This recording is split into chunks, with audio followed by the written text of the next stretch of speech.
If an animal's body is its hardware, its behavior is the software, the programming that allows it to survive. It's what an animal does. And this software comes in two forms: the pre-installed operating system and the apps you download through experience.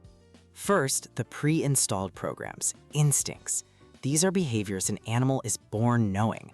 No one teaches a spider how to spin its intricate, perfect web. The blueprint is already in its genes. It's a fixed action pattern, flawless on the first try. A moth flies towards a light not because it has learned to, but because it is programmed to, an automatic movement called taxis. This is critical for animals who have no parents to teach them the basics. But what happens when the world throws a curveball? That's where learned behavior comes in. This is the adaptive software gained through experience. A toad eats a bee once, gets stung, and learns to never touch a black and yellow insect again. That's trial and error. On a higher level, you have insight. A crow faced with a piece of meat in a tube it can't reach will actually bend a piece of wire into a hook to pull it out. It solved a brand new problem by reasoning.